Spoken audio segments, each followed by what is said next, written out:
Bonsoir, bonsoir, parfaite soirée à tous.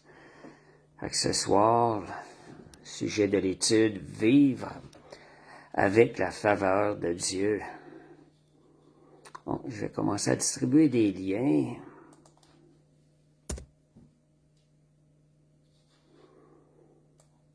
Pendant que les gens rentrent.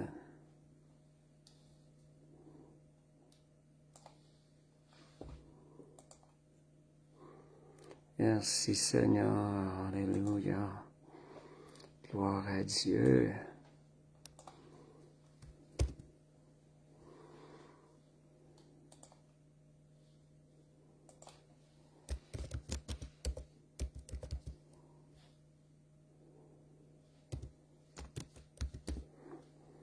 Merci Seigneur, alléluia. Donc, je vais distribuer les liens, puis on va commencer par la suite.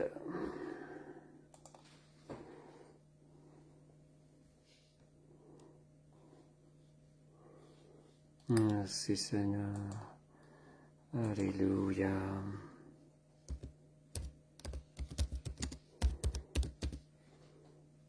Petit retard ce soir. Bonsoir Régent. Bonsoir Sandra. Je vais commencer dans 2-3 minutes, le temps que je distribue certains liens. J'ai quelques minutes de retard ce soir. Là.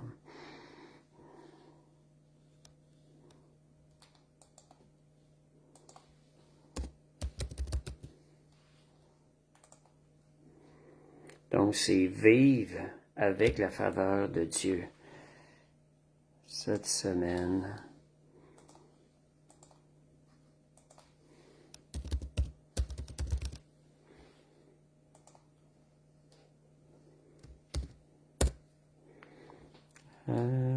Voilà.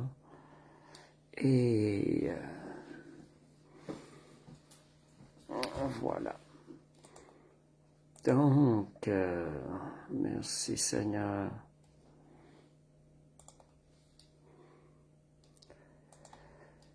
Ok. Voilà. On va commencer.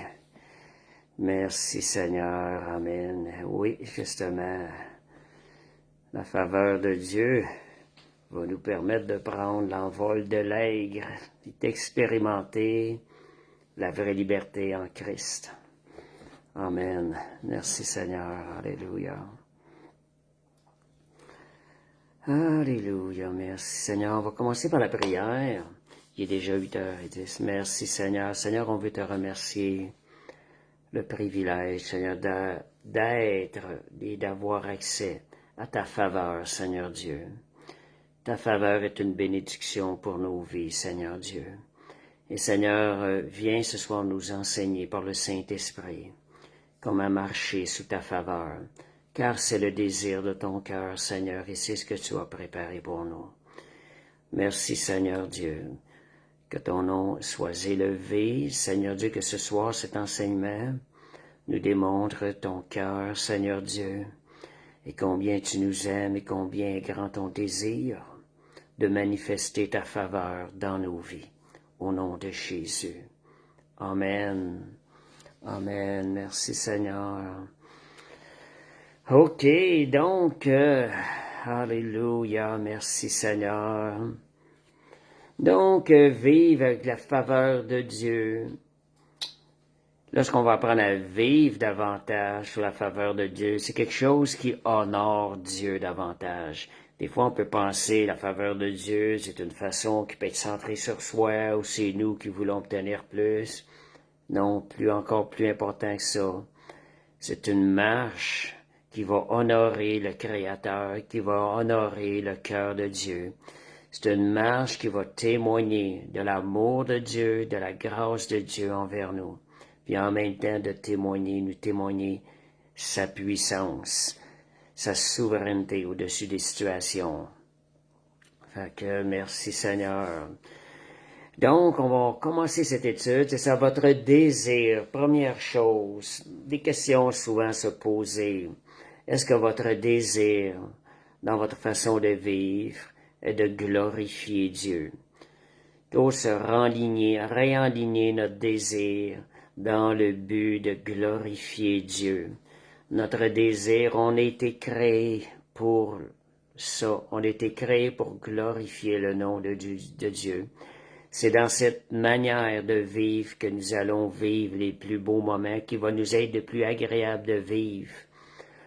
Obtenant la faveur de Dieu, reconnaissant la faveur de Dieu, se positionnant pour avoir la faveur de Dieu dans notre vie, va faire avancer le royaume de Dieu et va glorifier le nom de Jésus et glorifier Dieu le Père.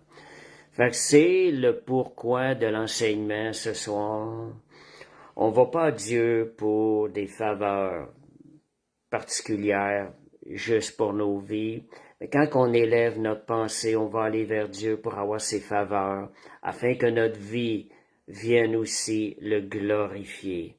Et nous étant parmi ce processus, nous allons aussi bénéficier des bonnes choses. Mais le but le plus grand, le désir le plus grand, doit toujours être porté vers le Seigneur, vers Dieu, notre Créateur. C'est ce pourquoi on a été créé. C'est ce qui va garder notre cœur pur avec le Seigneur aussi. Donc, beaucoup de croyants confondent l'amour de Dieu et la faveur de Dieu.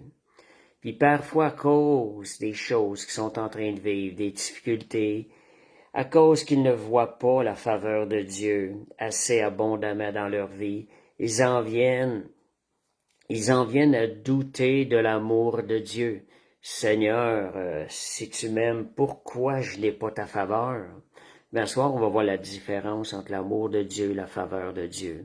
C'est deux choses qui sont différentes, mais qu'on ait tendance à associer les uns avec l'autre. Donc, ne voyant pas sa faveur, nous, notre cœur va être porté à penser, Seigneur, est-ce que tu m'aimes vraiment? Seigneur, bien, on va voir c'est quoi la différence. Donc, même des gens ne voyant pas la faveur de Dieu dans leur vie, ils vont se sentir rejetés par Dieu et abandonnés par Dieu. Et ça, c'est un mensonge.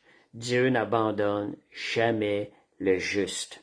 Celui qui se tient, quand je dis le juste, c'est celui qui se tient dans sa position en Jésus-Christ, dans sa position justifiée.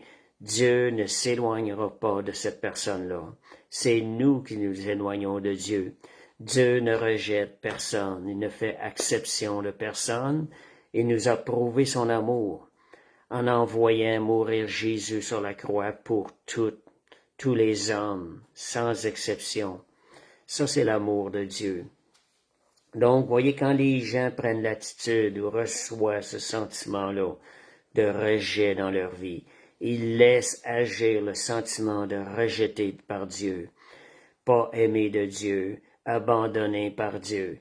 Ce sentiment-là, c'est un sentiment qui attriste grandement le cœur de Dieu. Et ça vient aussi attrister le Saint-Esprit en nous. Si nous nous arrêtons, nous allons ressentir cette tristesse-là. Si nous tournons nos cœurs vers le Seigneur, nous attristons le cœur de Dieu. Quand on perçoit les choses de cette manière-là, quand on vient douter de l'amour de Dieu, faites-le pour le Seigneur, faites-lui plaisir, ne doutez jamais de son amour.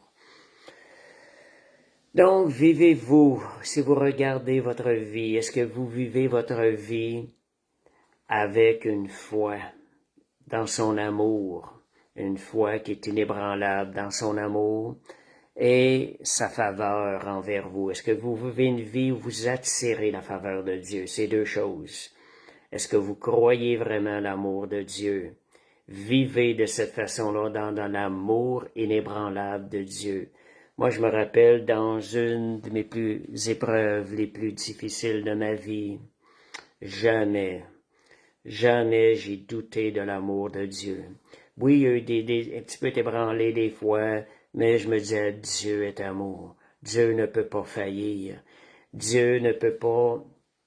en réalité, tout ce que Dieu fait est bon, agréable et parfait. Romains 12:2. C'était une de mes fondements dans la vie chrétienne. Quand j'ai lu ça pour la première fois, je l'ai saisi.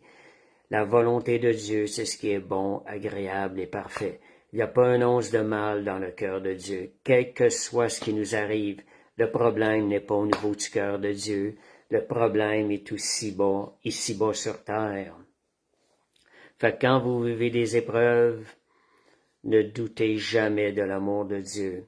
Sondez voir ce qui arrive. Parfois, c'est nous qui ouvrons des portes à l'ennemi. L'ennemi qui veut nous faire du trouble. L'ennemi qui veut pas qu'on soit en paix avec le Seigneur. Quand il y a quelque chose qui ne fonctionne pas, le problème n'est jamais au niveau de Dieu. Son amour est parfait. Donc, ayez cette assurance-là, quelle que soit l'épreuve qui arrive. Cherchez à comprendre la situation. Mais jamais douter que c'est l'amour de Dieu qui est diminué envers vous. Donc, l'amour de Dieu, elle est conditionnelle, il ne change pas. La différence, on va voir la différence entre l'amour de Dieu et la faveur de Dieu. L'amour est inconditionnel, elle ne change pas. C'est la nature même de Dieu. On ne peut pas changer la nature. C'est la nature de Dieu d'aimer. Il aime tous les hommes. Il a, comme je vous disais tantôt, il a envoyé mourir son Fils sur la croix, payé pour le péché de tous les hommes afin que tous soient sauvés. Ça, c'est son amour qui a poussé à envoyer son Fils mourir sur la croix pour nos péchés. Puis le pire des choses, subir la condamnation qui nous était réservée, qui était réservée au péché. Ça, c'était le fardeau le plus difficile à porter pour Jésus, son Fils, et que son Père aussi. Son Père a dû l'abandonner, en quelque sorte, parce il a porté le péché de l'humanité sur lui, les péchés de l'humanité. Donc, Romains 5:8, on va voir qu'il est la base, l'amour de Dieu est la base de notre salut. Dieu prouve son amour envers nous, en ce que lorsque nous étions encore pécheurs, Christ est mort pour nous. Vous savez, pendant que Jésus était sur la croix, pendant que les clous perçaient ses mains et ses pieds, pendant qu'il était au plus grand de sa souffrance, Jésus portait les péchés de chacun de nous. Nous étions là en lui pendant qu'il portait ces péchés-là. Il a même vu, en quelque sorte, toute notre vie de péché passé, présent et amour.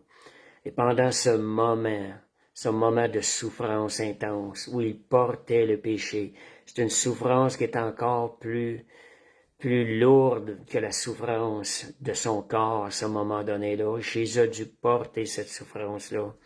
Et c'est là, pendant ce moment-là, qu'il a prouvé son amour pendant que les clous perçaient ses mains. Il a prouvé son amour pour nous. Voyez, comment pouvons-nous, Jésus, aujourd'hui, douter de l'amour de Dieu, douter de l'amour de Jésus? Si vous réalisez ces choses-là telles qu'elles sont, c'est inacceptable. Ça devrait si nous avons le moindre doute de son amour, ça devrait nous projeter à terre, à la repentance, même nous faire pleurer. Seigneur, j'ai osé douter de ton amour. Comment puis-je me permettre de douter de ton amour quand toi tu me l'as prouvé? À cette occasion-là, lorsque tu es mort à la croix, tu es mort pour moi, tu as porté mes péchés. Ne doutons jamais de l'amour de Dieu. N'attristons pas le cœur du Père Céleste, ni le Saint-Esprit. Voyez, quand on s'arrête à penser à ça, parfois on peut penser que c'est pas grave de douter de l'amour, mais c'est extrêmement grave quand on considère ce qui a été comment est-ce qu'il nous a prouvé cet amour-là. Donc, Jésus est mort pour nous à notre place. Même quand nous tombons, il y a un chant qui dit « When I fail you, I know that you love me ». Même lorsque je viens de tomber, on peut même dire « Seigneur, je sais que tu m'aimes ». Pas qu'aimer le péché, pas aimer la chute, mais Dieu nous aime, même quand on a tombé. Nous devons aller chercher sa grâce avec la repentance. Et de recevoir cette grâce-là va devenir pour nous un effort qui va nous aider à marcher dans sa volonté et à ne plus retomber dans ce problème, dans ce péché. Sa grâce, à travers sa grâce, tout a été pourvu. Ça, c'est le fondement de l'amour de Dieu qui a été manifesté envers nous. L'amour de Dieu a été manifesté. Jean 3,16, ça dit même, Dieu a tant aimé le monde qu'il a envoyé son Fils mourir sur la croix. C'est même indiqué cet amour-là. Donc, afin que nous soyons sauvés, que nous ne périssions pas. Donc, la faveur de Dieu, on a parlé de l'amour de Dieu, la faveur de Dieu, elle découle de son amour. C'est pour ça que j'en ai parlé. Elle découle de son amour. Donc, tu n'as pas besoin de mériter l'amour de Dieu, mais tu peux apprendre à recevoir sa faveur. Je dirais à marcher dans sa faveur. C'est quelque chose qui se développe. L'amour a été manifesté, la faveur de Dieu, c'est nous qui devons y marcher dans cette faveur-là. Et nous avons une part à faire dans ces choses-là. Comme Régent dit, nous-mêmes, parfois, quand nous sommes infidèles, quand nous manquons de foi, quand nous doutons de lui, Dieu demeure toujours. Malgré la souffrance quand il voit qu'on rejette son amour, qu'on ne le reçoit pas, Dieu continue de nous aimer avec un amour intense, parce que c'est sa nature. Donc, la faveur, je dirais, c'est la manifestation concrète de la bienveillance de Dieu dans des situations précises. Il y a des moments où on va voir la faveur de Dieu. C'est pas Dieu qui veut pas donner la faveur.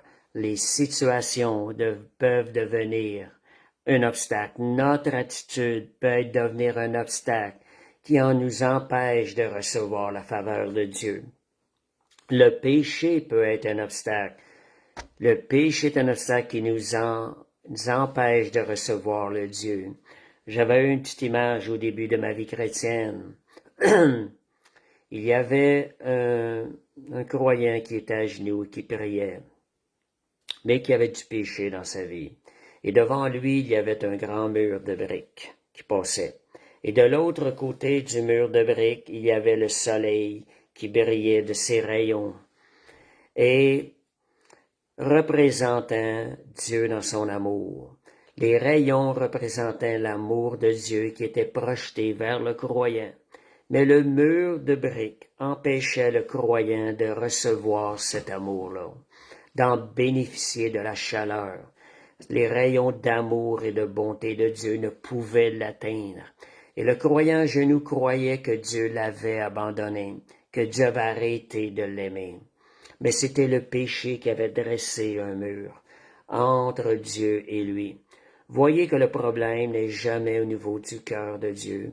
Malgré tout que cet homme était dans le péché et tout, était dans la désobéissance, l'amour de Dieu était projeté vers lui. C'est donc, vous voyez que son amour ne change pas. Et ce que je vous dirais, que les rayons d'amour et de bonté qui ne pouvaient pas l'atteindre, le mur empêchait, l'amour était toujours projeté, mais le mur empêchait la faveur de Dieu, empêchait la personne de bénéficier de la faveur de Dieu. Donc, la faveur se retrouve à partir de là, à partir de ce mur. Donc, le Proverbe 3, versets 3 et 4, ça dit, tu vas acquérir la grâce. Bien souvent, le mot grâce égale faveur. Et une raison saine aux yeux de Dieu et des hommes. Donc, on nous parle d'acquérir. C'est quelque chose qu'on va développer. Comment aller chercher et bénéficier de l'amour de Dieu. C'est le désir de Dieu. La faveur de Dieu va nous faire avancer dans les percées, les bénédictions que Dieu a prévues pour nous. Ça, c'est la faveur. Fait que vous voyez que la faveur, elle se trouve de notre côté. C'est nous. Il y a un obstacle entre l'amour de Dieu et que nous bénéficions de sa faveur. Donc, elle nous ouvre des portes. La faveur de Dieu va nous ouvrir des portes. Elle va nous accorder, nous permettre de bénéficier de la grâce pleinement. Et aussi, elle va incliner le cœur des gens en notre faveur. La faveur de Dieu sur nous peut incliner le cœur des gens en notre faveur aussi. Et elle peut être conditionnelle. Quand je vous disais qu'on doit apprendre à acquérir, elle est conditionnelle à notre marche avec le Seigneur en plusieurs points. Elle peut augmenter et nous devons l'entretenir, la cultiver. Donc, si on commence, elle est conditionnelle à quoi? On va voir 4 points à travers lesquels la faveur de Dieu est conditionnelle. Elle est conditionnelle à l'obéissance, première des choses. Elle est conditionnelle à l'obéissance. Le péché est une désobéissance à Dieu. Je vous ai donné l'image de tantôt. Vous voyez, elle est conditionnelle. La personne n'est pas dans l'obéissance, il y a un mur qui est érigé entre l'amour de Dieu qui veut manifester la faveur sur la personne et qui empêche ce mur, ce péché. Je vais enlever le chaud, il bouge la table. OK, excusez. Bon, c'est ça. Fait que la faveur de Dieu peut être conditionnelle à l'obéissance. Jésus a été le parfait modèle de l'obéissance. Je vais vous spécifier des versets, je vous conseillerais même de les écrire, ces versets-là, confessez-les afin de disposer votre cœur à justement avoir la même obéissance que Jésus avait. Je vais vous donner 4 versets qui nous montrent comment Jésus était un modèle d'obéissance. Jean 4, 34. Jésus disait, « Ma nourriture est de faire la volonté de celui qui m'a envoyé et d'accomplir son œuvre. » Je vous dis souvent, notre but, le pourquoi qu'on est ici, c'est afin de faire avancer le royaume de Dieu. Donc, Jésus le disait en d'autres termes, « Ma nourriture est de faire la volonté de celui qui m'a envoyé et d'accomplir son œuvre. » Dites ça, Seigneur, je veux faire ta volonté, je veux accomplir ton œuvre, je veux faire avancer le royaume de Dieu.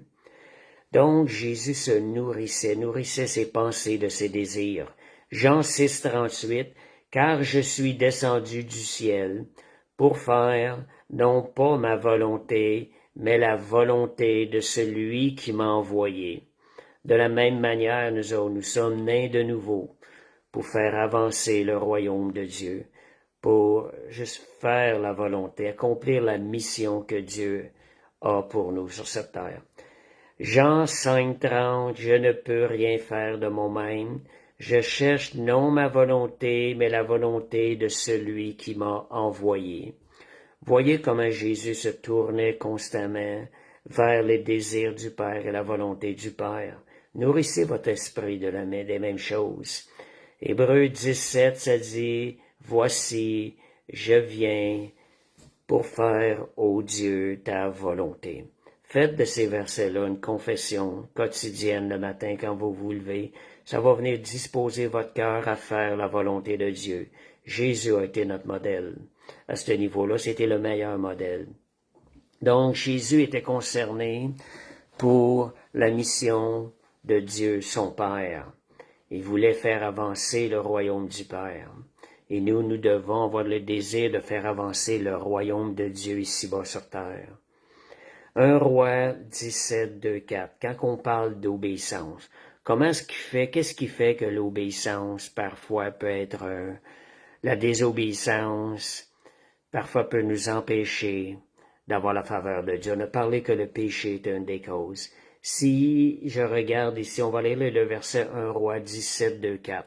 On va voir une autre cause qui a rapport à l'obéissance et qui peut être un obstacle à obtenir la faveur de Dieu, à bénéficier, je dirais, la faveur de Dieu. Et la parole de l'Éternel fut adressée à Élie. Élie vivait un temps où il avait fui le peuple, fui le royaume parce que il était persécuté.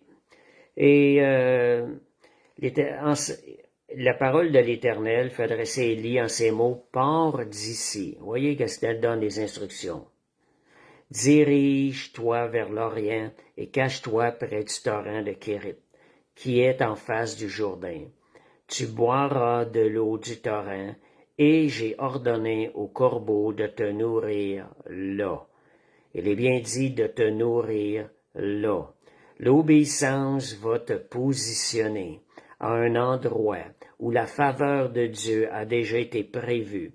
Moi, je vois souvent seulement, c'est que je vois Dieu a déposé sa faveur, des bénédictions à des endroits précis. Dieu nous donne des instructions pour aller bénéficier des faveurs de Dieu. Cela demande l'obéissance et la foi. Et donc, si on regarde le point en ce verset-là, j'ai ordonné au corbeau de te nourrir là. Si Élie ne se serait pas déplacé, si Élie n'aurait pas parti de l'endroit où il était, et il n'aurait pas été en contact avec les corbeaux qui étaient là pour le nourrir. Les corbeaux avaient reçu comme direction d'aller nourrir une personne à tel endroit précis. Si Élie n'avait pas obéi aux instructions de Dieu, il n'aurait pas été en position de bénéficier de la faveur de Dieu.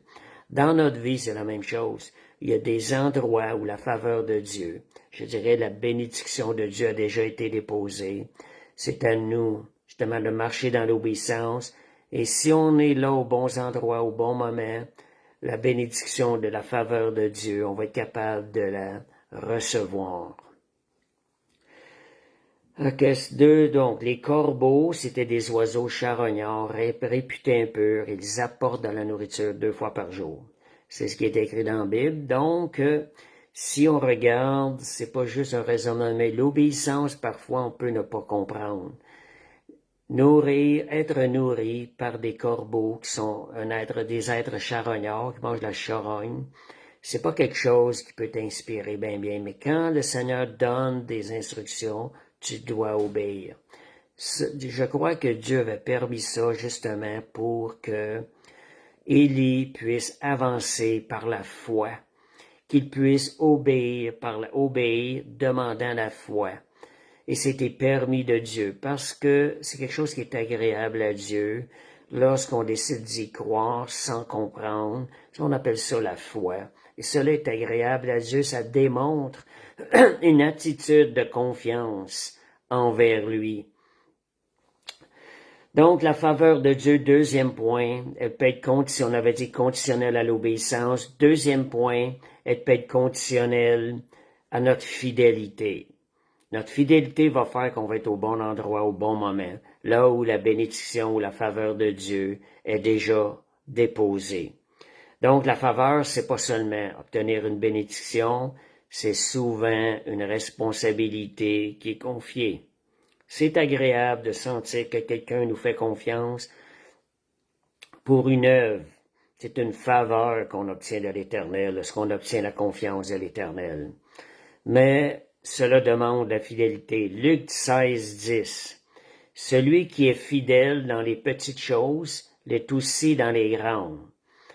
Dans ce chapitre, il avait été remis des talents, ce qu'on peut appeler des talents, 2 à un certain, 5 à un autre, 10 à un autre. Lorsque le maître est revenu, celui qui avait 2 talents l'avait caché, le 5 l'avait fait fructifier, et le 10 l'avait fructifié. Ce qui est arrivé, lorsque le maître est revenu, il a confié des talents à ceux qui les avaient profités. Puis quand je considère ça, si je calcule la faveur de Dieu, la manière que Dieu fonctionne, c'est une multiplication, je dirais, exponentielle. Le 2 a perdu son talent, le 5 est tombé avec 10, et le 10 en a eu 10 autres. Fait que vous voyez, avec le Seigneur, c'est comme ça. C'est exponentiel, la bénédiction. Plus on fait sa volonté, plus on va avoir accès à ses faveurs, plus on marche dans l'obéissance, plus on va hériter la bénédiction et les faveurs de Dieu. Donc, Dieu donne pas ses faveurs en fonction de son amour, parce que son amour, elle est inconditionnelle, mais il les donne en faveur de certaines choses, comme l'obéissance, la fidélité et tout. Donc, voyez la même chose pour vous, là. Si vous avez un employé, cet employé-là, vous voyez qu'il est fidèle, puis il fait des bonnes choses et tout, qu'est-ce que vous allez faire? Vous allez porter à lui faire davantage confiance, parce qu'il est, on va dire, il est digne de confiance. Vous allez lui confier des tâches encore plus grandes. Donc, c'est quand même quelque chose de facile à comprendre. La fidélité va attirer la confiance, et la confiance, elle elle va attirer les faveurs. Donc, vous voyez que c'est conditionnel à notre fidélité. Et ça ne réduit pas l'amour de Dieu envers nous. L'amour de Dieu est toujours le même. Joseph, ça dit même dans la Bible, il a trouvé grâce, dans le sens il a trouvé faveur lorsqu'il était avec Potiphar. Pourquoi? Parce qu'il était fidèle. Il a trouvé faveur aux yeux de son maître. Donc, voyez que la faveur est conditionnelle à la fidélité. Puis la fidélité, ce que ça arrive, c'est quand même un signe de maturité. Vous voulez grandir dans le Seigneur, pratiquez la fidélité. Engagez-vous avec ce qui a été dit, vos paroles. Prenez vos responsabilités qui vous ont été confiées, soyez-y fidèles. Dieu va vous en confier d'une façon exponentielle, parce qu'avec la fidélité dans les choses, vient aussi les faveurs de Dieu dans notre vie. Donc, troisième point, la faveur de Dieu, elle est conditionnelle aussi à notre humilité. Jacques 4,6, ça dit « Dieu résiste aux orgueilleux, mais il fait grâce aux humbles. » Fait qu'on dit la faveur, si Dieu résiste aux orgueilleux, ça veut dire qu'ils ne pourront obtenir la faveur de Dieu. L'orgueil les empêche d'obtenir la faveur. L'humilité, ça va créer un environnement où la grâce va pouvoir être déposée de façon sécuritaire. Donc, l'orgueil, ça crée une opposition qui est spirituelle. Jean 15, 5, ça dit « Sans moi, vous ne pouvez rien faire ». Donc, c'est important de marcher dans la dépendance de Dieu. Seigneur, j'ai confiance en toi. Et cette marche dans la dépendance est une marche d'humilité et non une marche de quelqu'un de personne qui n'a pas de force, qui n'a pas de personnalité, c'est le contraire. C'est être sage de marcher dans l'humilité avec Dieu. Donc, Ésaïe 42, 8. Pourquoi que l'orgueil devient un obstacle à marcher avec la faveur de Dieu? Ésaïe 42, 8, ça dit « Je suis l'Éternel, c'est là mon nom. Je ne donnerai pas ma gloire à un autre, ni mon honneur aux idoles. » Donc, voyez, celui qui est humble va donner toute la gloire à Dieu. Et faites attention aussi en passant à la fausse humilité. On retrouve des fois de la fausse humilité dans le monde chrétien. Les gens vont s'humilier d'une manière pour attirer les regards sur eux. Fait que voyez ça quand vous voyez, faites attention à la fausse humilité. Si vous voyez, c'est pour attirer les regards sur lui, c'est une fausse humilité. Alléluia, merci Seigneur. Donc, le quatrième point, dernier point de compte que j'ai ressorti, qui est conditionnel, dont la faveur de Dieu est conditionnelle, c'est l'état de notre relation avec Dieu. Je pense que c'est un des points les plus importants, parce que les trois autres points vont se rattacher aussi à ce point-là. Quel genre de relation entretenons-nous avec Dieu? Vivre avec la faveur de Dieu, je dirais, si vous voulez vivre, c'est chercher à marcher à chaque jour dans une relation qui est sincère avec Dieu. À chaque jour. Psaume 27, 5. David disait, je demande à l'Éternel une chose que je désire ardemment. Nourrissez ce désir-là dans la relation avec Dieu. Je voudrais habiter toute ma vie dans la maison de l'Éternel pour contempler la magnificence de l'Éternel et pour admirer son Saint-Temple. Voyez, David nourrissait. La relation qu'il avait avec Dieu, c'était une relation d'un amour intense. Il avait une relation vivante. Donc, cela attire la faveur de Dieu. Donc, et l'obéissance, on a parlé de l'obéissance, la fidélité, l'humilité, la relation sincère à Dieu. Ce ne sont pas des choses qui vont forcer Dieu à vous bénir, parce que le désir de Dieu est déjà de vous bénir davantage. C'est plutôt des choses qui vont venir enlever les obstacles, où le lien pour obtenir les faveurs de Dieu va être ouvert. Il va y avoir un passage où la faveur de Dieu va venir vous rejoindre. Et ces choses ces choses comme ça va créer un terrain où la faveur de Dieu peut passer, où elle peut se reposer, où elle peut demeurer. Je dirais aussi demeurer. Elles te font marcher aux endroits où Dieu a déposé sa faveur et ses bénédictions. Même si elle est conditionnelle, la faveur de Dieu, c'est pas quelque chose qu'on mérite seulement. Faut pas penser que c'est des choses qu'on mérite, qu'on va mériter par des efforts. Non, mais c'est quelque chose qui regarde aussi. Un point comme préciser, qui regarde notre position qu'on a pris dans notre identité avec Christ. Ça, c'est un grand point aussi. C'est quelque chose qu'on doit cultiver avec la foi, notre position en Christ. Si je suis béni, c'est à cause des mérites de Jésus-Christ. Je mérite la faveur de Dieu à cause de qui je suis en Jésus-Christ. Donc, ça, ce sont des choses. Nous pouvons dire, je mérite les faveurs de Dieu. Je m'attire les faveurs de Dieu à cause de ma position en Christ. Et Psaume 5, verset 12, ça dit, « Car tu bénis le juste éternel, tu l'entoures de grâce ou de ta faveur comme d'un bouclier. » Voyez ici, ça dit, tu bénis qui? Le juste. Le juste, c'est celui, on est juste de par la foi. Quand on regarde à l'œuvre de Christ, nous sommes justes par la foi. Romains 8, 31, ça dit, « Si Dieu est pour nous, qui sera contre nous? » Voyez, déjà la parole de Dieu nous montre que Dieu est avec nous. Rejetez le doute que Dieu peut être contre vous. Marchez dans cette assurance avec le Seigneur. C'est le désir de Dieu. Jésus a tout pourvu, tout accompli. Est-ce qu'on y croit vraiment? Quand on regarde notre façon de vivre, est-ce qu'on marche vraiment avec l'assurance, la certitude que nous avons la faveur de Dieu sur notre vie? Recherchez cette faveur-là et agissez, obéissez, marchez en conséquence de cette faveur-là qui est sur votre vie. Vous allez glorifier davantage le nom de Dieu, de Jésus. Puis la raison principale pourquoi aussi qu'on a la faveur de Dieu, Colossiens 3.3, c'est parce que notre vie, elle est cachée en Christ. Quand Dieu le Père nous regarde, il donne la faveur, nous donne sa faveur comme il la donnerait à son Fils Jésus. Ne pensez-vous pas, regardant ce que Jésus a fait, sa marche, son obéissance ici-bas sur terre, que le Dieu le Père ne désirerait pas lui donner toutes les faveurs à lui de la même façon lorsqu'il nous regarde et il voit Jésus.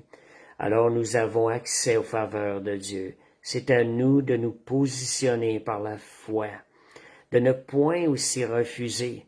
Notre attitude peut empêcher la faveur de Dieu de nous atteindre. Ayons une bonne attitude de foi, basée sur l'amour inconditionnel de Dieu et sur sa bonté. Donc, le verset 2 Corinthiens 5, 21 nous donne aussi une explication plus profonde de qui est le juste, quelle est notre justice en Dieu. C'est un des versets que j'aime beaucoup. Celui qui n'a pas connu le péché, il l'a fait devenir péché. Imaginez-vous, Dieu 3 fois saint, venu ici-bas sur terre, devenu péché. Quand on dit devenu péché, il a fallu qu'il porte sur lui le péché pour que la malédiction, le prix de la mort, de la condamnation, l'atteigne, qu'il le porte à notre place. Il a fallu qu'il devienne péché. Et pour nous, afin que nous devenions en lui justice de Dieu. Imaginez-vous ce qu'il a souffert afin que nous soyons vus justes comme Jésus est juste devant Dieu le Père. C'est une grâce extraordinaire. Arrêtez-vous méditer sur ces choses-là. Donc Dieu nous voit comme la justice de Dieu en Jésus-Christ. Il nous voit juste comme Jésus-Christ est juste. Il nous regarde à travers l'œuvre de Jésus-Christ, en d'autres mots. Oh, merci Seigneur, Alléluia. Seigneur est bon. Alléluia. Merci Seigneur. Oui, quand on regarde à la nature de Dieu envers nous, là, c'est quelque chose qui peut nous emmener à pleurer. Ça devrait toucher notre cœur. Ça devrait nous emmener nos deux jambes. Ça devrait nous faire plier les genoux de dire, Seigneur, ta grâce, elle est tellement grande pour moi. Seigneur, merci, merci, merci encore. Méditez sur ces choses-là. Soyez alertes à ne point douter de l'amour de Dieu, à ne point douter de la grâce de Dieu. C'est pas Dieu qui veut pas vous bénir, c'est pas Dieu qui veut pas vous donner sa faveur. Ce sont des situations que vous avez créées dans votre vie qui deviennent un obstacle, un mur de pierre entre la venue de la faveur de Dieu et vous. Donc, je veux mettre aussi un point. Parfois, nous autres, on peut évaluer la faveur de Dieu avec ce qu'on est en train de vivre à l'heure actuelle et tout. Ah, voilà, ça, c'est la faveur. Là, j'ai pas la faveur encore. C'est pas nécessaire, c'est pas toujours comme ça. Donc, la faveur de Dieu ne se mesure pas sur le moment présent seulement. Mais vous voyez, il y a une faveur de Dieu qui peut se mesurer à la longue, à travers des épreuves que nous sommes en train de vivre, pendant que Dieu le Père, étant le bon potier, est en train de nous former, est en train de nous couper, d'enlever tout ce qui est pas bon en nous. Ça peut être des moments difficiles, mais la faveur de Dieu peut se vivre à travers des moments difficiles. Elle peut même s'expérimenter à travers des moments difficiles.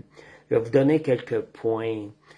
Des points où vous pouvez, ce ne sera pas évident de reconnaître la faveur de Dieu. Si vous tournez vos regards vers le Seigneur, vous lui faites pleinement confiance. Vous allez être capable de discerner son œuvre, son travail, son œuvre de bon potier sur vous, son travail à vous former, à vous rendre semblable à l'image de Jésus. Vous savez, c'est une faveur d'être transformé, d'être changé à l'image de Jésus. C'est une faveur non méritée. Recevez cette faveur-là, ayez les yeux. Cela va nous pousser à aller dans la foi, à regarder plus haut, croire dans la fidélité de Dieu, dans son amour, qui dans les épreuves, on va être capable de discerner la main de Dieu, sa faveur qui est en train de travailler sur nous. Vous savez que nous autres, des fois, on veut pas nos enfants, on a peur des fois de leur faire du tort. Des fois, il y a des choses qu'il faut mettre une discipline ferme. C'est difficile sur le moment, mais à long terme, c'est pour leur bien.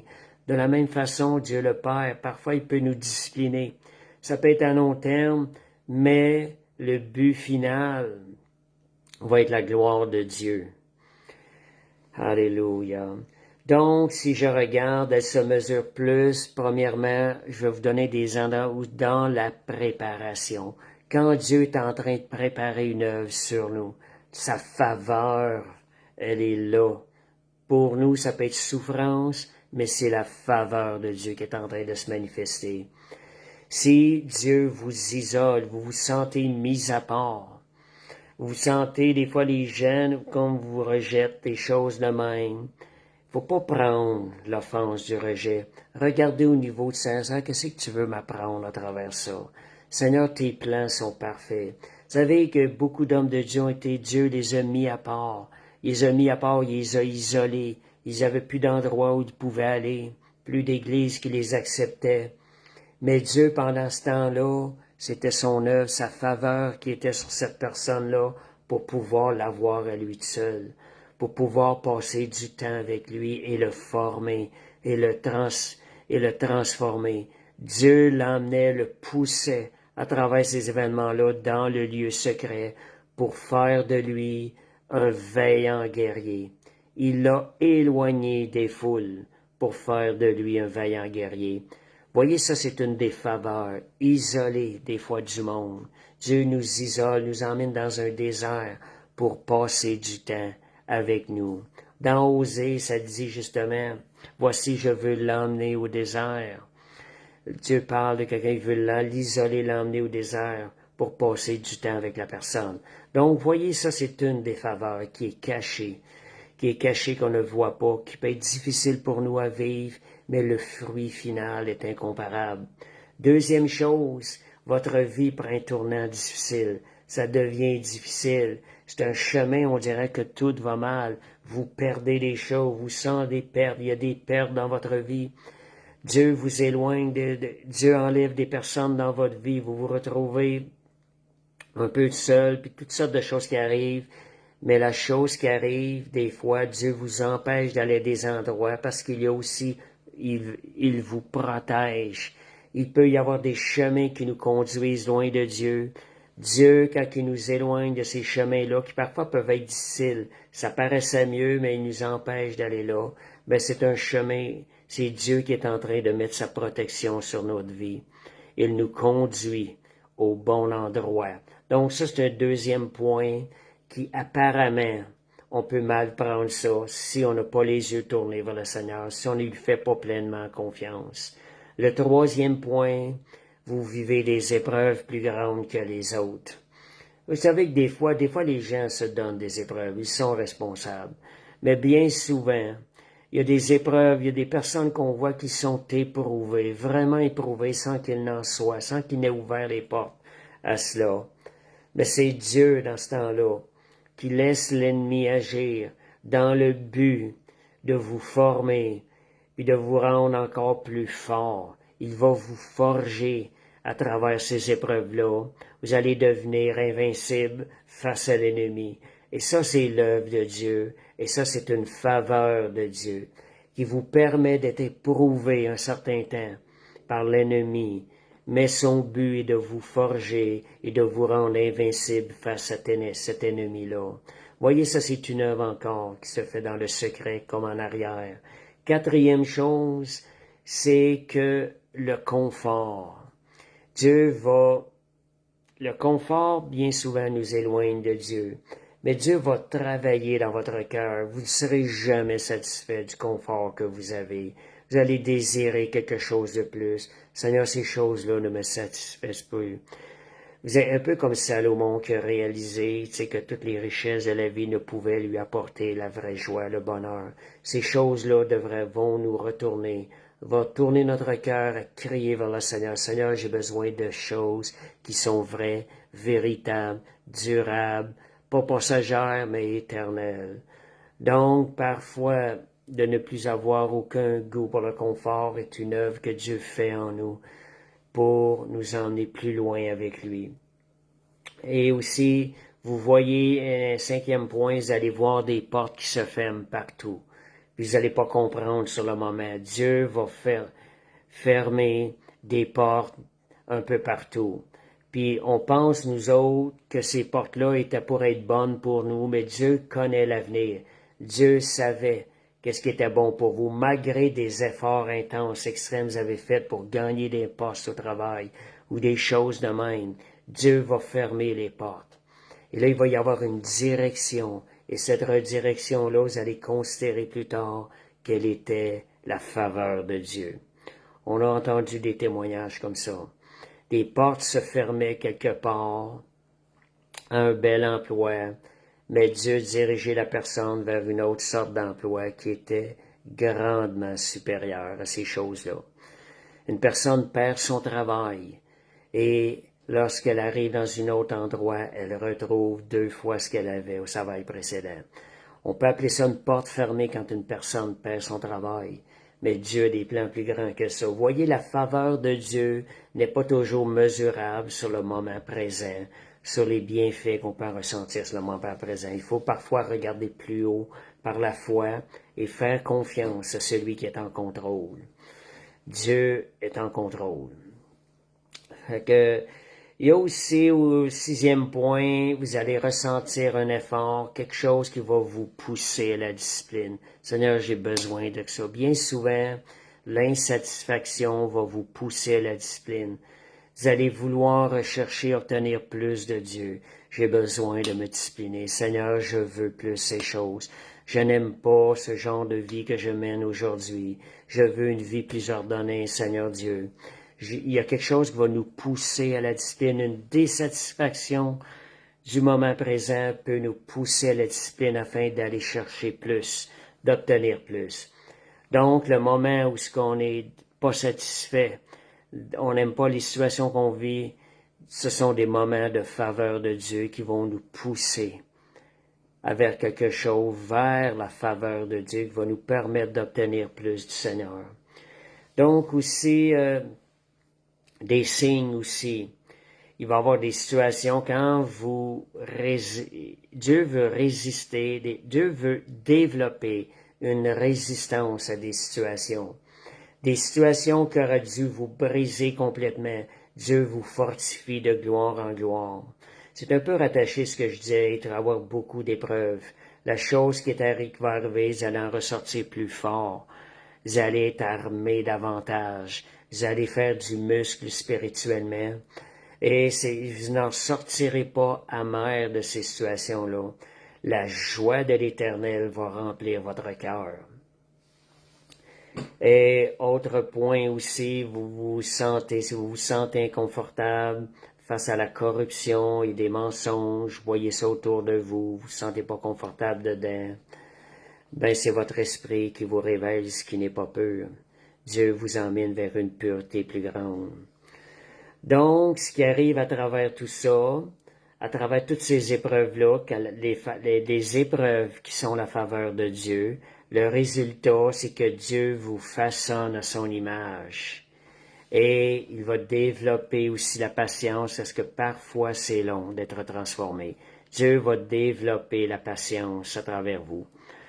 Fait que c'est ça ce que je voulais vous mentionner, c'est que la faveur de Dieu n'est pas seulement sur le moment présent. Parfois, elle est dans des moments qui ne paraissent pas être une bénédiction, mais qu'au bout du chemin, on réalise c'était la plus grande faveur que Dieu nous a accordée dans notre vie. Fait que merci Seigneur. Je ne sais pas s'il y a des choses qui ont touché votre cœur ce soir, qui est venu vous rejoindre, qui répondait à des questions. Si vous avez quelque chose, écrivez-le. Et on va terminer avec la prière. Alléluia. Merci Seigneur pour ta faveur qui est dans notre vie. Merci pour ta fidélité, Seigneur. Seigneur, même dans les moments les plus difficiles, Seigneur, ta faveur est toujours là pour nous, Seigneur Dieu. Seigneur, que nos regards, Seigneur Dieu, se tournent vers toi dans les moments difficiles, afin de reconnaître ta main qui agit sur nous, ta faveur qui est déversée sur nous dans ces moments. Parce que Seigneur, même dans les moments difficiles, tu accordes ta grâce. Seigneur, ta grâce nous permet, Seigneur Dieu, d'en sortir victorieux, Seigneur Dieu. Seigneur, ta grâce nous permet d'en sortir avec plus de victoire, Seigneur Dieu. Et Seigneur, d'être un guerrier, Seigneur, encore plus fort, Seigneur Dieu. Merci, Seigneur, pour ta faveur, Seigneur, sur nos vies. Merci pour ton amour inconditionnel. Merci de nous révéler ces choses encore plus profondes dans notre vie, Seigneur. On prenne le temps de s'arrêter, de considérer, Seigneur, ce que tu as souffert, Jésus, à la croix. Merci, ô Dieu. Ce Père, je te demande de bénir, Seigneur Dieu, que ta faveur soit sur chacun de nous, chaque jour de cette semaine. Et Seigneur, permets-nous, Seigneur, de reconnaître ta faveur sur nos vies, Seigneur Dieu. Au nom de Jésus. Amen. Merci, Seigneur. Fait que je termine avec les mardis d'intercession. Vous pouvez demander de vous joindre. Vous faites la demande, puis ça se fait par Messenger, c'est ainsi. Si vous avez à cœur de participer, vous pouvez donner votre nom, quelqu'un de l'Assemblée, puis on va vous arranger ça, que vous puissiez joindre la prière, l'intercession du mardi soir. Ce qu'on demande aussi, c'est d'être fidèle si vous vous joignez. Et autre point aussi, on a les vendredis soirs, le café biblique, à 19h30 au 1884 Tillemont. Donc, c'est un endroit où on se rassemble, il y a un sujet qui est apporté, et il y a aussi des témoignages qui sont apportés, il y a un appel aussi au partage, aux questions que vous avez concernant le sujet qui est apporté. Donc, vous allez avoir l'occasion de poser vos questions. Vous êtes le bienvenu. 19h30 le vendredi.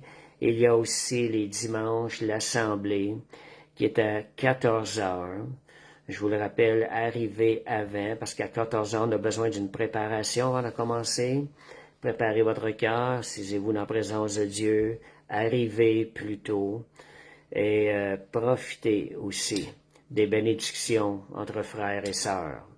Fait que merci Seigneur, fait que je vous souhaite une parfaite soirée au nom de Jésus. Et que la faveur de Dieu soit avec vous. Amen.